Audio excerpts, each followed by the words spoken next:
começando mais um Tá Esperando o Quê? O podcast que conecta ideias, pessoas e oportunidades para transformar conhecimento em negócio, carreira e crescimento.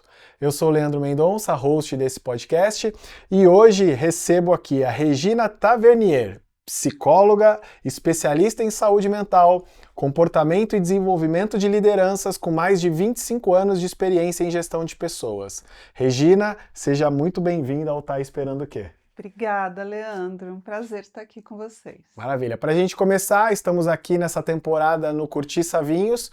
Eu vou pedir um brinde, né? Maravilha. Saúde. Saúde. Saúde. Opa. E para a gente começar também, tem um presente para você, uma caneca aqui do nosso podcast, feito pela pessoal da DNA Presentes. Obrigada. Depois, quando for Obrigada. tomar um café, marca a gente. Opa, pode deixar.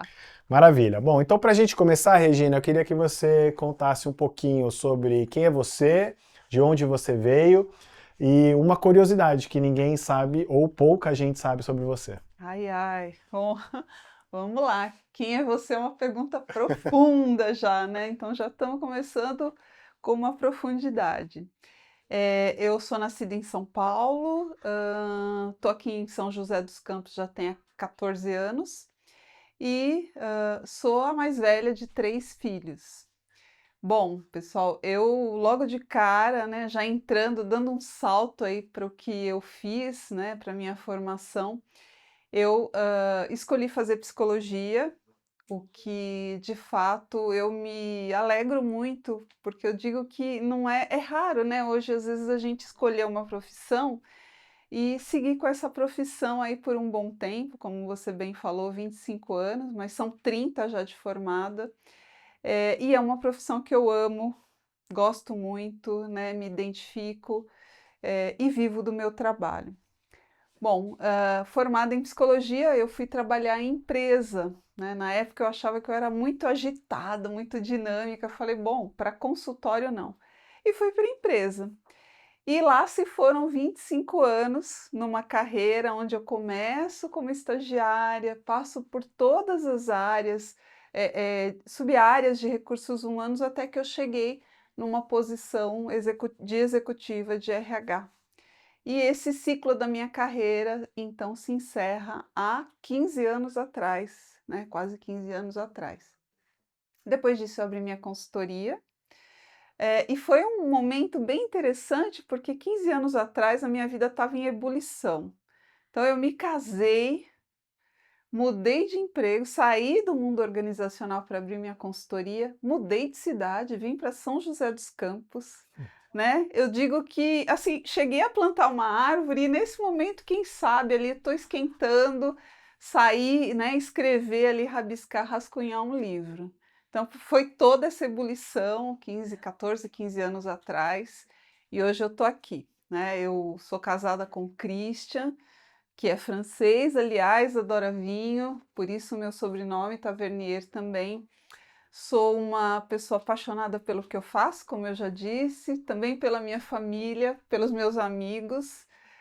Eu digo que se eu não fosse psicóloga, eu ia ser relações sociais, porque essa coisa de estar com pessoas é muito comum para mim. Então é isso, Leandro, eu adoro o que eu faço, gosto da minha vida, procuro viver as coisas que me conectam e me reconectam com a minha essência.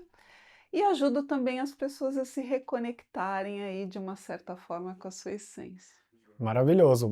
Ótimo, ótimo início. Mas, e a curiosidade sobre você? Curiosidade, pois é, gente, eu falei para vocês que eu já plantei a árvore, hoje eu também sou jardineira, então, de verdade, não só, o pessoal fala assim, mas qual a analogia, né? Na pandemia, eu fiquei um tempo mais em casa, como todo mundo, e aí eu me especializei em plantar e desenvolver orquídeas. Então eu digo que eu sou uma jardineira de orquídeas aí, adoro, acabei me apaixonando por plantas no geral. Então, além de humildemente, né, uma jardineira de pessoas dos corações, mas também das orquídeas. Essa é a curiosidade que talvez pouca gente saiba. Muito bom. Nunca plantei orquídea, não sei nem como começar. Muito legal. Mas vamos lá, então vamos falar sobre você, a sua especialidade, né? E o tema de hoje a gente tem como o lance de saúde mental, né? E se o trabalho está te adoecendo, né? Ou Uhum. se o trabalho te adoece. Me conte, o que é saúde mental? Um tema que está bem É, alta, né? Bem quente verdade. no momento. O que seria saúde mental? Esse tema tá na crista da onda, né, como diz. Olha, saúde mental, ela tem várias formas de você poder explicar, né. A gente poderia aqui ficar teorizando a noite inteira, tomando a garrafa inteira de vinho, para chegar a uma conclusão do que é saúde mental. Mas, de uma forma bem resumida, saúde mental é você, ter um equilíbrio na sua vida do ponto de vista em que você consiga gerenciar suas emoções, administrar essas emoções. E se você se desorganiza de alguma forma, porque é normal, né, e ter saúde mental compõe a desorganização emocional, então quando eu saio fora de um eixo frente a algum desafio da vida, mas a saúde mental não é só essa desorganização, mas é você conseguir retomar o eixo, é você se reorganizar e seguir em frente. Então a gente fala que ter saúde mental é que mesmo frente aos desafios da vida, eu consigo voltar para o eixo, tomar a vida nas mãos e seguir. Tá? Então, se a gente for falar de uma forma mais bonita e mais resumidamente, é isso. E quando esse tema saúde mental, de fato, você começou a trabalhar em cima disso e fez sentido para você? É. Você que foi executiva de grandes empresas, trabalhou no RH, é óbvio que existem muitas situações dentro de uma área de recursos humanos, né? Mas em que momento esse tema específico, pensado em saúde mental, entrou na sua vida e como você começou a investir mais tempo tanto para falar sobre Uhum. isso, como para atender pessoas com relação a isso? Ah, boa pergunta. Aí eu vou revelar o meu segundo segredo que quase ninguém sabe, né? Eu contava para vocês que tem 15 anos que eu fiz toda uma mudança de vida. E 15 anos atrás, quando a gente nem ouvia falar muito sobre saúde mental ou sobre o burnout, eu estava exatamente vivendo um processo de burnout, né? Eu estava numa multinacional na época, eu me lembro que eu fazia muitas viagens, tinha muitos compromissos, e aí eu me deparei vivendo um processo de burnout, né? E aí vem aquela pergunta, mas como eu, né? Como assim eu? Ainda mais sendo psicóloga, sendo uma gestora de pessoas, como é que eu posso viver um burnout? E eu quero dizer para vocês que é super possível. Aliás, hoje, né, segundo algumas pesquisas, uma das áreas ou dos segmentos que mais tem pessoas com burnout são as pessoas de RH, são as pessoas que cuidam de pessoas. E aí eu me deparei com essa situação e foi um choque para aceitar, um choque para entender o que era, porque na época a gente nem ouvia falar de burnout. Você não ouvia essa palavra, não era tão comum 15 anos atrás.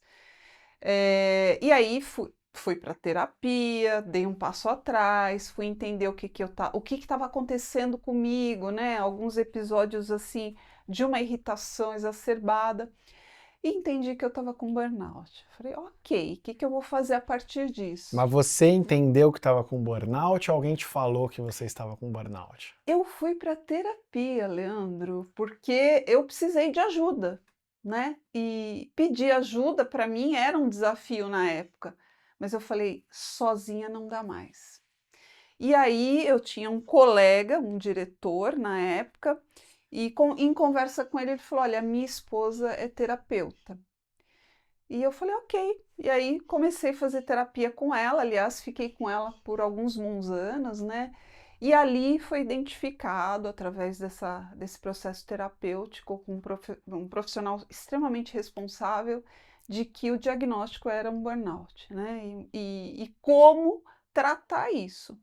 E aí fiz a lição de casa direitinho, tratei, dei um passo atrás, peguei algumas férias, coisa que eu não fazia há muito tempo, aliás, há quase 2, 3 anos que eu não tirava férias na ocasião, e fui entender um pouco mais disso.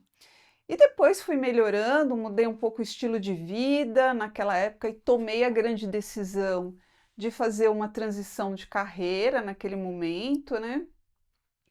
E aí comecei a pensar. Quando eu comecei a pensar em fazer essa transição, me veio muito o fato de eu ter vivenciado aquela dor, né, ter passado por aquilo. E aí começou a me vir vários insights, né, do tipo: "Puxa, eu sou uma profissional da saúde".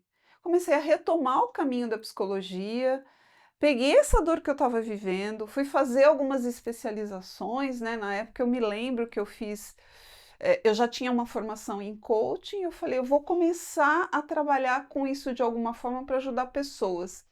E fiz coaching de vida, né. Eu falei: "É muito legal". E comecei a ajudar, desde ali, né, isso já há 15 anos, alguns executivos a olharem para si, para o trabalho, né, e para algumas questões que estavam já pipocando do ponto de vista da saúde mental, revisitarem isso e viverem com mais equilíbrio. Então foi a partir disso que, já nasceu essa questão, esse meu foco voltado para a saúde mental, em especial para as organizações. E tem alguma forma simples de traduzir o que é burnout? Muito simples. Se eu pudesse traduzir em uma frase, eu diria que burnout é a ausência de nós mesmos. A ausência de nós mesmos, né? Você imagina, a gente numa conversa, você fala para mim: "Puxa, Regina, eu senti muita falta de você aqui". E alguém que tem burnout pode repetir pode dizer para você: Eu "Eu também. também". Porque o burnout, a gente já sabe que está diretamente relacionado ao trabalho, ambiente ocupacional, né, ao trabalho. É uma exaustão exacerbada, né, então não adianta você uma boa noite de sono, parece que no dia seguinte você está ainda cansado, às vezes você tira até férias, mas não passa. Né, e aí a pessoa começa a se distanciar, né, porque já começa a viver num modo, assim, mais robotizado, vai se afastando aos poucos, das coisas que ela na verdade ela já se afastou do que ela gosta, né, quando ela está num processo de burnout, provavelmente ela está vivendo uma situação onde ela já não está feliz. E aquilo vai provocando cada vez mais essa exaustão, esse desgaste, né. Eh, então, o processo de burnout, ele traz algumas, por exemplo, a gente pode identificar alguns sintomas. Então, essa ausência de si mesmo, é como se tivesse uma casa vazia, a luz está acesa, mas não tem ninguém na casa, né. Às vezes as respostas são muito automatizadas, a pessoa tem um olhar mais distante, difícil ter foco, o prazer começa a diminuir.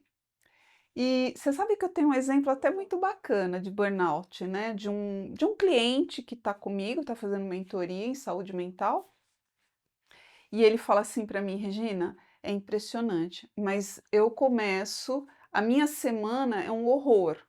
Ele está super insatisfeito com o que ele está fazendo. "A minha semana é um horror, eu fico impaciente, eu dou respostas muito ríspidas para as pessoas, né, eu não tenho paciência nem com o outro, nem comigo mesmo, eu não consigo tempo para fazer nada além do meu trabalho", porque você sabe, né, Leandro, quem tem burnout não é quem faz pouco, é quem faz muito. E aí ele fala: "Interessante que chega na sexta-feira, parece que eu Alivia. ganho outra vida". Alivia, sabe assim? Ele só de pensar no fim de semana com a minha família, com os meus bichos, né, então, para você ver, esse é um sinal muito clássico de identificação do E aí burnout. ele volta no domingo à noite. Domingo à noite é a bendita síndrome, né, daquele programa que a gente conhece, e aí tudo recomeça.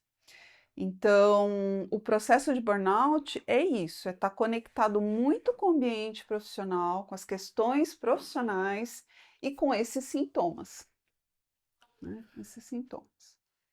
O burnout, ele tem alguma conexão com as outras doenças, chamar, nem sei se é assim que fala, mas sobre depressão, estresse, ansiedade, ou como isso se correlaciona, ou qual a diferença entre isso tudo? Bacana, bacana. Isso é uma dúvida, assim, muito grande, geral, né.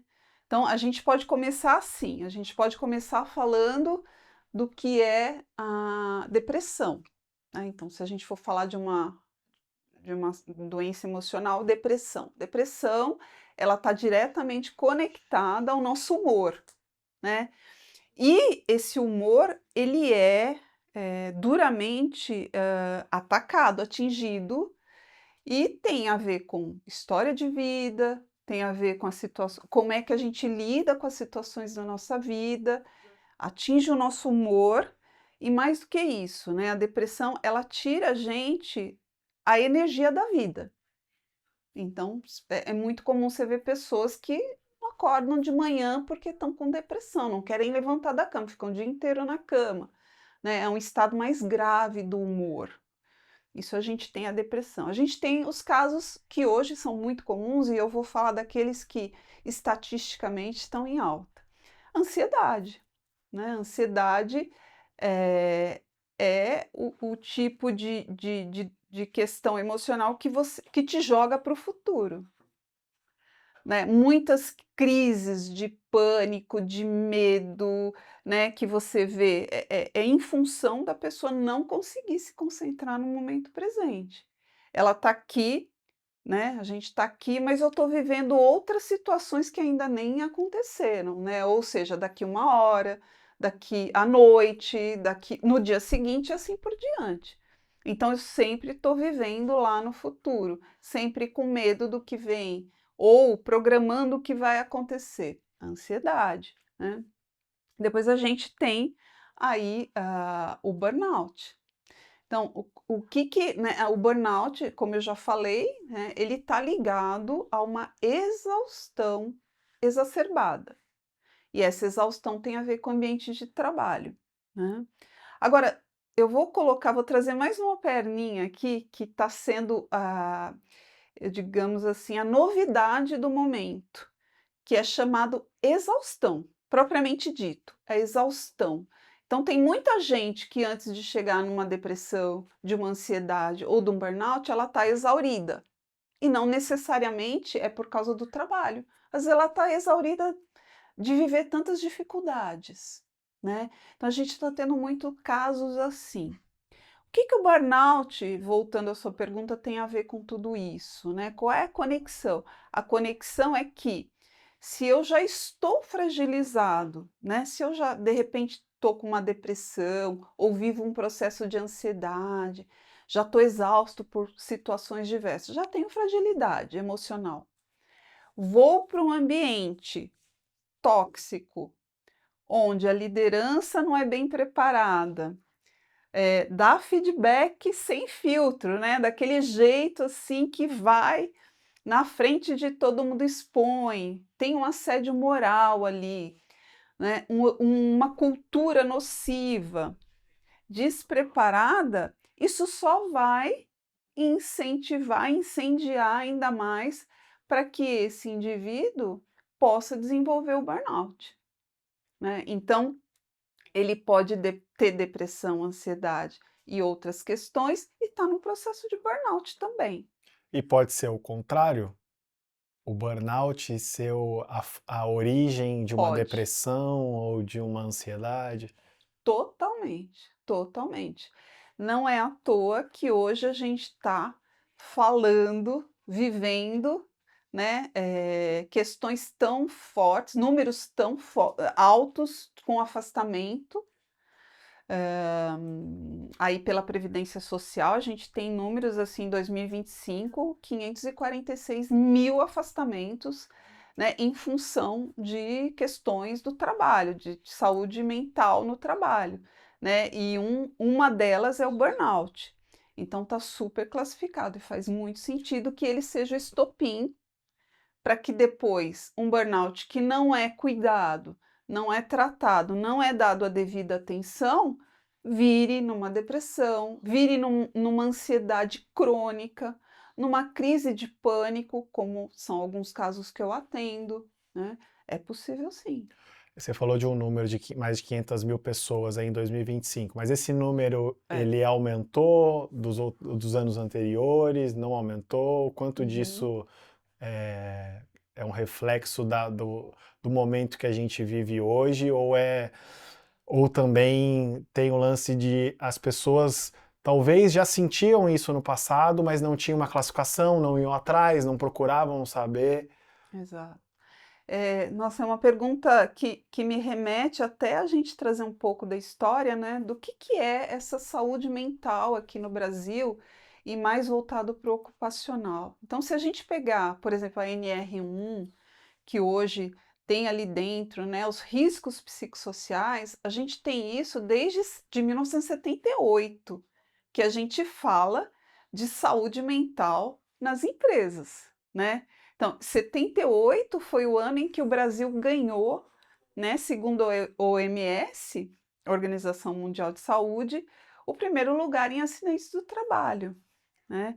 De lá para cá, muita coisa já foi feita. Por exemplo, a gente usa, né, começou a aprender a usar os EPIs, né, que são né, as ferramentas de proteção, né, ao trabalho, né? Então a gente evoluiu muita coisa, tem uma história aí de evolução.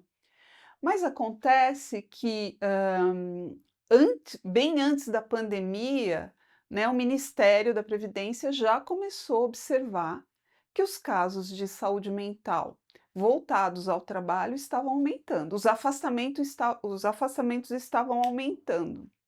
Então, a gente tem um número aí de 2012 até 2024, um número aí chegando perto de 500 mil afastamentos, onde foi apurado, e aí a gente pega 2025.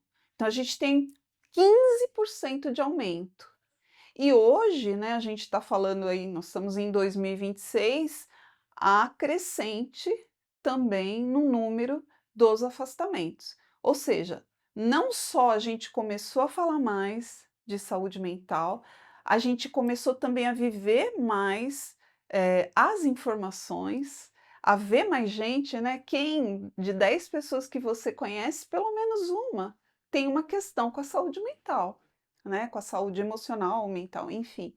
Então, isso a gente não só tem um aprendizado por conta da nossa história, mas a gente tem números provando, né? E quando a gente está falando de números, a gente está falando que isso reflete diretamente no caixa do governo.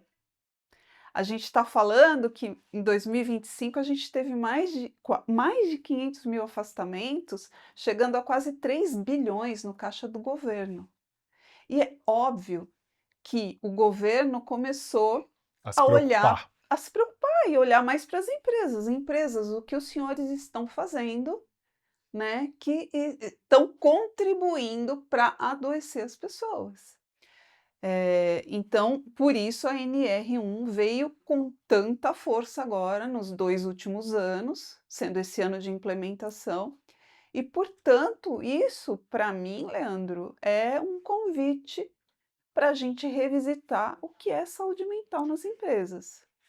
Você que trabalhou muito tempo em grandes empresas, eu queria te fazer uma pergunta. Nas grandes empresas, elas já têm uma política voltada para saúde mental ou já estão mais adaptadas à NR1 ou não também? Porque eu vejo como uma grande surpresa, Uhum, um grande impacto para pequenas e médias empresas que muitas vezes não têm nenhum tipo de política voltada para verdade. esse lance psicossocial, né? Mas vamos pensar pelo lado das grandes empresas hoje. Elas já eram adaptadas e aí elas simplesmente criam algum outro processo, alguma outra coisa assim para seguir o regulamento, porque o que você falou é uma verdade. O governo preocupado com caixa, precisa transferir a responsabilidade para evitar o aumento disso. Se continuar como está, esse número sabe Deus qual vai chegar em 2026, 2027 e tudo mais. E então, as grandes empresas, elas já estão mais preparadas para isso, sim ou não? E como uma pequena e média empresa que não tem nenhum tipo de programa deve se preparar para isso ou precisa se preocupar com o impacto real que pode acontecer nos negócios? Sim. Eu acho que vale a pena a gente deixar aqui marcado que a saúde mental hoje, né, tudo que está acontecendo em torno da saúde mental, das discussões e desses números todos, para mim é um grande convite, de novo, para a gente revisitar o que é saúde mental nas empresas. E mais do que isso, não é punição. A NR1 não está aí para simplesmente jogar multa à torta e à direita, como a gente tem ouvido falar. Não é só isso. Tem muita coisa por trás disso. Tem um convite para que a gente, como humanidade, né, a gente como brasileiros, aqui falando do Brasil, a gente possa se olhar e ver o que está acontecendo para a gente se cuidar. Porque fora os números, a gente tem um impacto social. Né? Se você observar uma pessoa que é afetada por um processo de depressão, até mesmo de burnout, e que às vezes não encontra ali condições para se reorganizar, impacta uma família inteira, impacta uma comunidade inteira. Então, é um convite para a gente mudar a cultura. Né? Então, se as empresas compreenderem que a gente tem que a própria empresa, nós temos um papel que vai muito além dos números e que isso é refletido tanto em benefício social, né, no nosso caixa, porque a gente tem todo o impacto direto para as empresas, então a gente tem absenteísmo, a gente tem turnover, a gente tem aí a produtividade afetada quando a gente tem uma pessoa com questões de saúde mental. A gente tem os custos invisíveis, que é a imagem da empresa no mercado, né? Como é que a gente vai reter os talentos se nessa empresa a gente está contribuindo para adoecer as pessoas? A gente tem um ambiente tóxico aqui que a gente não cuida. Então, é um convite. Então, se as empresas entenderem que isso é um convite para a gente mudar a forma que a gente está fazendo as coisas, dar mais sentido para o trabalho que as pessoas estão fazendo, eu acredito que isso ajude muito, né? E aí, indo para a tua pergunta, como é que as empresas, se elas já estão preparadas? As grandes empresas, a maior parte já vem fazendo a lição de casa já há pelo menos 2, 3 anos. Né? Então, se a gente pega aí uma multinacional como a Johnson Johnson, por exemplo, ela já vem fazendo a lição de casa. Então, ela já tem esse processo muito desenvolvido lá dentro, já colocou a sua liderança para se desenvolver nesse processo, porque a gente sabe que a liderança é um dos principais pilares de ambientes tóxicos ou não dentro das empresas. Então, ela já prepara bem a sua liderança, ela tem ali uma série de ações, né? Mapeou onde é que estão os possíveis riscos psicossociais. Depois de mapeado, ela trata as ações que são ações executáveis de fato, não são ações para a gente achar bonita só, mas de fato colocar em prática. Então, estão cuidando disso. Agora, a velocidade que isso está sendo feito depende muito da empresa e da consciência que a empresa tem. As médias e pequenas empresas, pela minha experiência, eu estou percebendo que agora é que estão despertando para esse tema. Tem Porque está nos 45 do segundo do tempo segundo já, né? tempo, né? Então, assim, agora que estão ouvindo falar, e tudo bem, a gente está aqui para também fazer educação em relação à saúde mental e está tudo certo. O importante é que, a partir do momento que isso está acontecendo, tomem as devidas providências, né?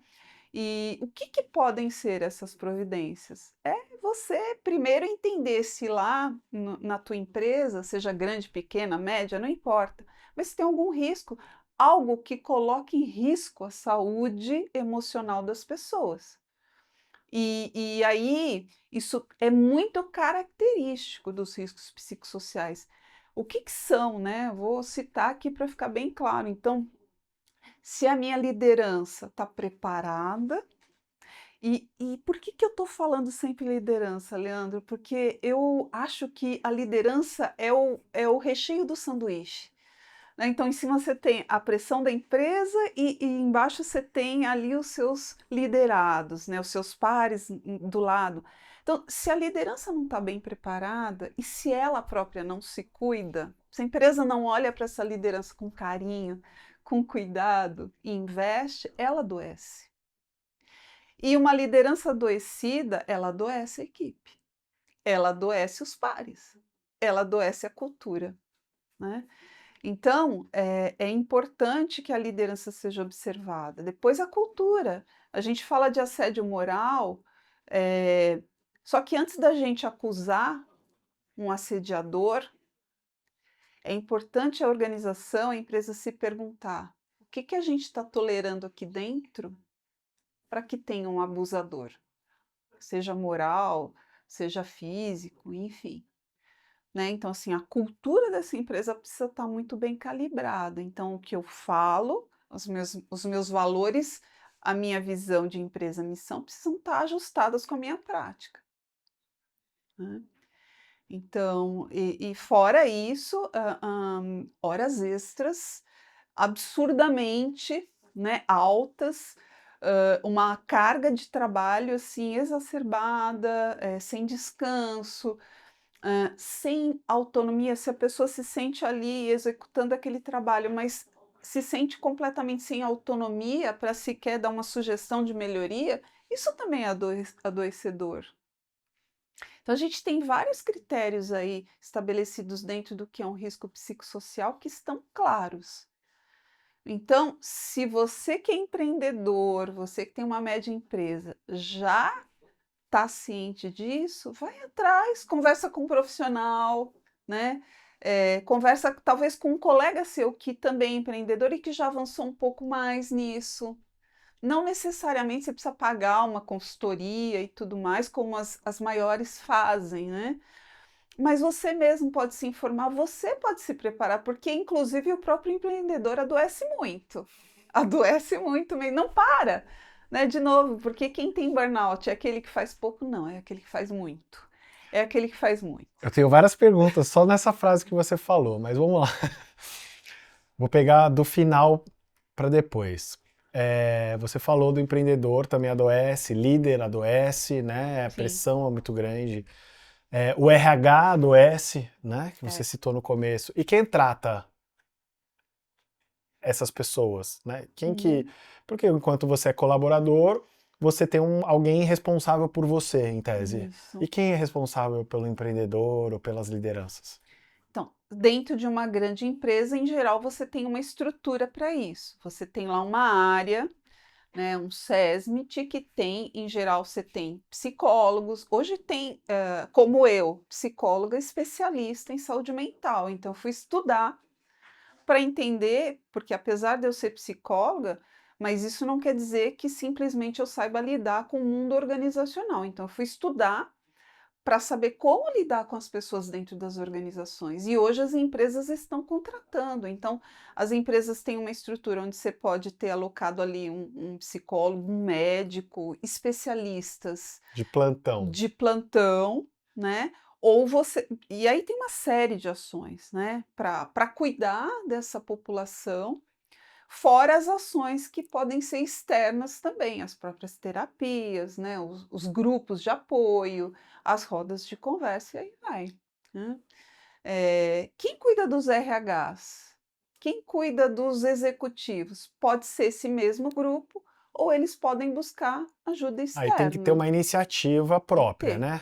Leandro, o mais importante é que quanto mais você se conhece, quanto mais você percebe que tem alguma coisa errada ali no teu processo em lidar com os desafios, se você percebe que você não está conseguindo sozinho, para e pede ajuda se for preciso, né? Isso é o mais importante.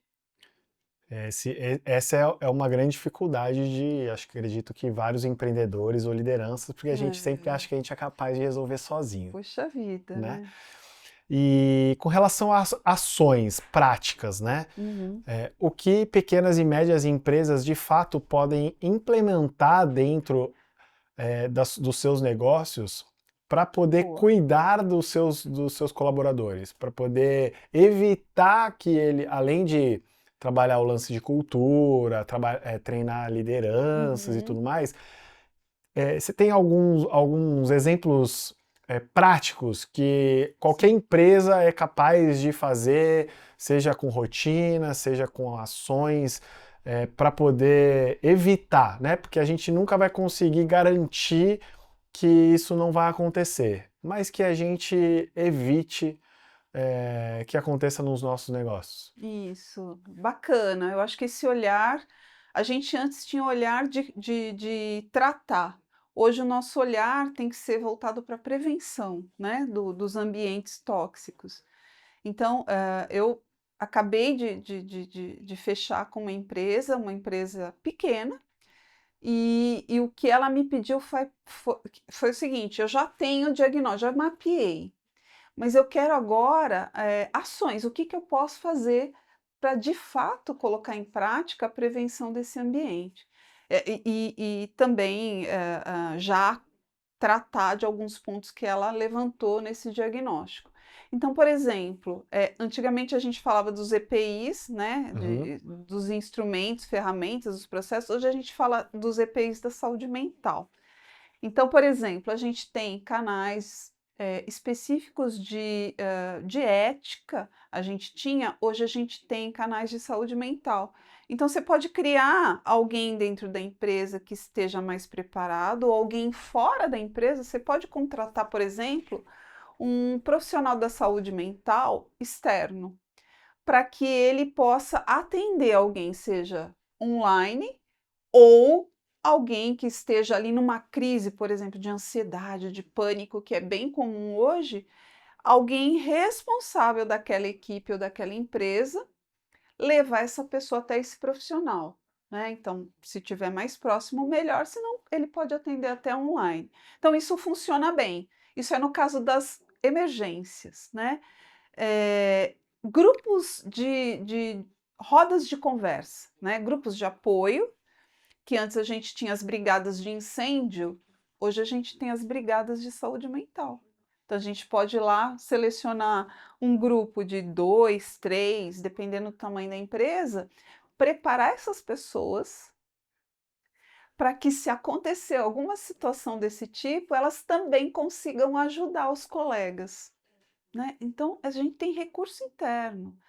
A gente tem as rodas de conversa, que aí você pode ou desenvolver alguém, o próprio RH pode fazer, um líder mais bem preparado, ou você traz um recurso externo para fazer rodas mensais onde você reúna os funcionários, converse sobre como é que está, né, as questões da saúde mental, né? Então a gente tem condições de usar muito recurso interno, e são ações práticas e que de fato trazem resultado. Você falou bastante sobre rodas de conversa, né? Tentar. Mas nem sempre as pessoas se abrem, né? Ainda mais se for equipe interna. Uhum. Existem outras práticas que talvez não sejam necessariamente conversa, sei lá, vamos fazer atividade física, vamos Sim, fazer alguns eventos externos fora da empresa para integrar a equipe, mas que geram pontuações de liberar, né, pressão, isso. Boa. que coisas que eventualmente possam ou não gerar custo, mas de preferência Uhum. não para o pequeno, médio empresário. Se tiver que fazer isso todo mês, talvez ele É, não tenha orçamento para isso. Mas rotinas tem. que possam fazer com que o funcionário não adoeça, né? Ou antecipe qualquer tipo. Para que não necessariamente a gente vá para Uhum. um profissional, óbvio que o profissional é sempre bem querido dentro desse aspecto, mas coisas que o pequeno, uma pessoa que tem 5 funcionários, o que ela faz? Ela, pô, vamos o seguinte, vamos encontrar no parque, vamos fazer um café da manhã, vamos ter uma reunião que não necessariamente é para discutir metas e objetivos, vamos falar sobre futuro, sobre trazer conteúdos. O que mais que um pequeno e médio empresário pode fazer? Bom, você já contou uma boa parte, você mesmo trouxe. Aliás, gente, lá no Instituto Gourmet, né? Agora o Leandro tem feito aí, levado os times para poder desopilar um pouco né, trabalhar em time de uma forma mais leve, de uma forma mais agradável. Então, acho que Cozinhar, de fato, cozinhar é é legal, muito uma legal. terapia, né? É uma terapia, né, Leandro? Assim, tudo que dá prazer ao ser humano, né? Assim, mexer com comida, mexer na terra. Então, você tem um grupo que faça uma jardinagem, ou que vá para a cozinha, né? Você fazer caminhada, né? Que é zero, vá para um parque, se reúnam. Atividade física, a gente sabe cientificamente o quanto isso colabora, né, para a saúde da gente. Então a gente tem tantas coisas, meditação, aprender a respirar, né? Na neurociência, uma das técnicas lá que eu ensino é respirar e regular a própria emoção quando você, por exemplo, entra numa crise de ansiedade. Então são coisas, a gente acha que às vezes custa muito caro e não é. Tem coisas que estão à nossa mão mesmo, né? Então, essas coisas ajudam muito a gente enriquecer a nossa saúde mental, a gente poder viver com mais alegria, né, com mais leveza, que é o que a gente precisa. Vou fazer uma pergunta meio polêmica para Ai, ai, você aqui ai. agora, antes da gente ir para os finais. O quanto da saúde mental é responsabilidade do funcionário e o quanto é responsabilidade da empresa? Tá. Estatisticamente falando. É. 50-50, Uhum. 70-30, 90-10. Eu sei que assim, a gente pode entrar em vários contextos. É. Será que a pessoa precisa, então ela está à mercê? A gente vê casos de escravidão, que a pessoa ficou lá Uhum. porque ela precisava. Mas existe uma estatística ou depende, é caso a caso? Mas porque assim, se a gente for olhar para o nosso interior, a gente tem uma responsabilidade sobre nós, Claro, né? Então a gente não claro. pode colocar isso todo na empresa. Sob o olhar da empresa, a gente tem que Uhum. cuidar dos colaboradores também, né? Então, quanto disso é responsabilidade de cada um? Eu acho que quando a gente está falando de autoconhecimento, quando a gente está falando de olhar para a gente, é 110%, né? A gente precisa, mais do que nunca, nunca foi tão necessário a gente poder olhar para nós mesmos e reconhecermos o que está legal e o que não está.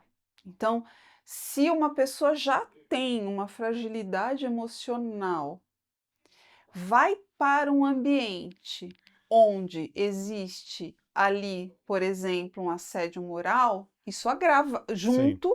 agrava e leva, por exemplo, a um processo de burnout.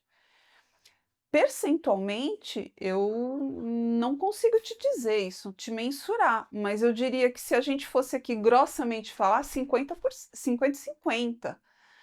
O que cabe à empresa, o que cabe a cada um é cuidar de si e se conhecer e fazer um exercício de estar bem cada vez mais. O que cabe à empresa, dentro do que a gente está falando de saúde mental aqui, é ela garantir que o ambiente onde esta pessoa esteja trabalhando seja um ambiente saudável. Porque o que adoece, Leandro, não é o trabalho. O trabalho nunca foi o problema. Aliás, o trabalho é a solução para muita coisa na nossa vida. O que adoece são as culturas dos ambientes tóxicos. Isso O sim. que adoece são as pessoas, que São as adoecem as pessoas. outras pessoas. São as pessoas tóxicas, né, que estão e fazem o ambiente tóxico e adoecem outras pessoas. É isso mesmo. E para a gente encerrar, eu queria que você mandasse um recado para quem está se sentindo estranho, né? Porque para Uhum. quem já está remediado já tem um caminho, provavelmente. Mas para quem está se sentindo estranho, o que essa pessoa deveria fazer para resolver se auto se autorresolver, não, resolver o seu problema ou buscar uma solução para isso? Boa. A gente ainda tem um paradigma muito grande de que eu nunca preciso de ajuda, né? Eu nunca preciso de psicólogo, nunca preciso me cuidar, é sempre o outro, né? Então, esse é um paradigma que a gente vem, graças a Deus, quebrando cada vez mais, de mostrar que a saúde mental ela pode afetar a todos, né? Eu contei aqui no começo do podcast que eu, psicóloga, executiva de gestão de pessoas, como é que eu podia estar, né, num burnout? E estive. Mas a grande questão é saber pedir ajuda. Se você estiver se sentindo, de alguma forma que está difícil caminhar sozinho, então você já fez um exercício, não, estou tentando ficar feliz, estou tentando me motivar, mas aí passa uma hora, passa um dia, você volta no mesmo ponto, você sente que está difícil, está se arrastando já, né? Está sem aquela motivação, é hora de pedir ajuda, né? É encontrar alguém da sua confiança. Obviamente que num primeiro momento você pode pedir ajuda a um amigo, você pode pedir ajuda ao seu cônjuge, né? E talvez num segundo momento, sim, pedir uma ajuda profissional, de preferência alguém também indicado, né? Porque hoje a gente tem muitos profissionais aí que não sabem o que estão falando, mas dar um passo atrás, reconhecer que precisa de ajuda é o melhor presente que eu diria que você pode dar para você mesmo. Maravilhoso, eu concordo. É difícil É. a gente descobrir que está errado ou que a gente precisa de uma ajuda que a gente não consegue resolver. Isso para os negócios, né? Que também muita Uhum. gente evita apresentar vulnerabilidades, achando que isso vai ser um problema, quando todo mundo tem as mesmas coisas. É. E quando a gente fala de saúde mental também a mesma coisa. Muito bom. Então, Regina, para quem acompanhou o podcast e quer saber mais sobre você, quer saber mais sobre o seu trabalho, onde que as pessoas podem te encontrar? As pessoas podem me encontrar no Instagram aqui, que acho que é o caminho mais fácil, reginatave.psicóloga.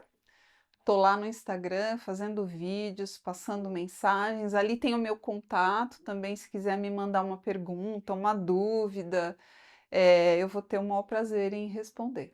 Maravilhoso. Para quem quer acompanhar mais os podcasts, se inscreve aqui no canal no YouTube, no Spotify, acompanha a gente nas redes sociais, tá esperando o que podcast? E quem quiser me acompanhar, o Lê Mendonca. Regina, muito obrigado pela sua presença, Obrigada. pelo nosso papo, foi excelente. Saúde mental é muito Isso importante aí. e não deixe que o trabalho nem ninguém te adoeça. É isso. Obrigado e até o próximo. Até. Valeu.